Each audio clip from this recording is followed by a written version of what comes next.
Hi friends, இன்றைக்கி நம்ம பார்க்க போகிறது என்ன அப்படின்னா, கரூர் மக்களவை தொகுதியில் போட்டியிடும் காங்கிரஸ் வேட்பாளர் ஜோதிமணி மற்றும் கரூர் மாவட்ட பொறுப்பாளர் செந்தில் பாலாஜி அவர்கள் வாக்கு சேகரிப்பதற்காக அரவக்குறிச்சி பகுதியில் உள்ள லிங்கமநாயக்கன்பட்டிக்கு சென்றிருந்தனர். அங்கு அவர்கள் வாக்கு சேகரித்த போது அங்குள்ள ஆளுங்கட்சி தூண்டுதலால் அங்குள்ள நபர்கள் கத்தியை காட்டி மிரட்டி தகராறில் ஈடுபட்டுள்ளனர். இதற்கு காரணம் ஆளுங்கட்சியே என்று செந்தில் பாலாஜி அவர்கள் கூறியுள்ளார். இதோ உங்களுக்கான காட்சி. நேற்று அவங்க பூத்து கமிட்டியினுடைய நிர்வாகிகள் ஆலோசனை கூட்டம் போட்டிருக்காங்க.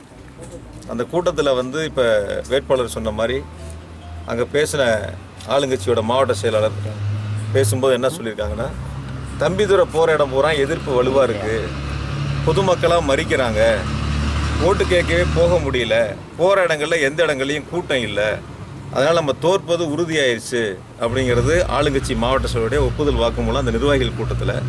அதனால் நம்முடைய நிர்வாகிகள் பொதுமக்கள்கிட்ட சொல்லி அல்லது வேறு ஏதாவது ஏற்பாடு பண்ணி காங்கிரஸ் கட்சியின் சார்பில் போட்டியிடக்கூடிய வேட்பாளர் வாக்கு சேகரிக்க செல்கின்ற பொழுது, அவரோடு நிர்வாகிகள் வருகின்ற பொழுது அதை வேறு வகையில் ஏற்பாடு செய்து ஒரு குழப்பத்தை ஏற்படுத்தி அதை வீடியோவாக பதிவு செய்து வாட்ஸ்அப், ஃபேஸ்புக் போன்ற சமூக வலைத்தளங்களில் வெளியிட வேண்டும்.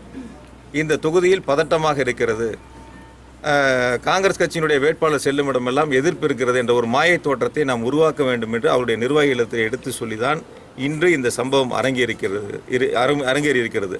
இதேபோல இன்று நடைபெற்ற இந்த சம்பவங்கள் இப்போ காலையில் வேட்பாளர் சொன்ன மாதிரி செல்லும் இடமெல்லாம் திராவிட முன்னேற்ற கழகத்தின் கூட்டணி சார்பில் போட்டியிடக்கூடிய காங்கிரஸ் வேட்பாளர் சகோதரி ஜோதிமணி அவர்களுக்கு பெருந்திரளான கூட்டம் வெற்றி என்பதை உறுதி செய்யக்கூடிய வகையில் வாக்காளர் பெருமக்கள் காத்திருந்து வரவேற்பை கொடுக்கின்றார்கள். ஆனால் ஆளுங்கட்சியை சார்ந்திருக்கின்ற வேட்பாளர் செல்லுமிடமெல்லாம் மக்கள் விரட்டி அடிக்கின்றார்கள்.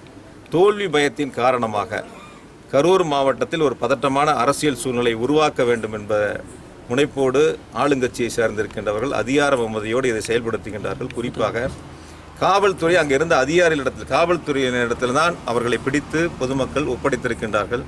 ஆனால் அப்படி பிடிக்கப்பட்ட கத்தியை இதுவரை நான் டிஎஸ்பி பார்க்கவில்லை என்று சொல்கின்றார்.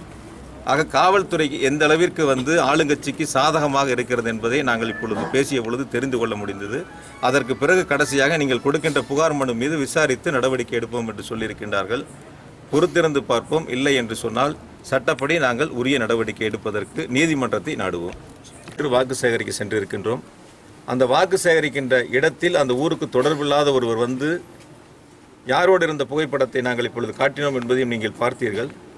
தொடர்பில்லாத இடத்தில் தகராறு செய்து கத்தியை காட்டி கொலை மிரட்டல் விடுத்த நபரை விடுத்து எங்களுடைய இயக்கத்தினர் மீது, எங்களுடைய தோழமை இயக்கத்தினர் மீது பொய் வழக்கு பதிவு செய்வதற்கு காவல்துறை இன்று மாலை எங்களுடைய நிர்வாகியை அழைத்து நீங்கள் விசாரணைக்கு வர வேண்டும் என்று அழைத்ததன் அடிப்படையில் தான் நாங்கள் இப்பொழுது இங்கே புகார் மனு செய்திருக்கின்றோம்.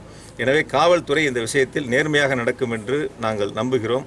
இல்லை என்று சொன்னால் பின்வரும் காலங்களில் இந்த வழக்கின் மீது ஒருதலை பட்சமாக காவல்துறை நடந்து கொண்டால் தேர்தல் முடிந்து அவர்கள் சட்டப்படி நடவடிக்கை எடுத்து அவர்கள் மீது உரிய நடவடிக்கை நிச்சயம் சட்டப்படி இருக்கும்.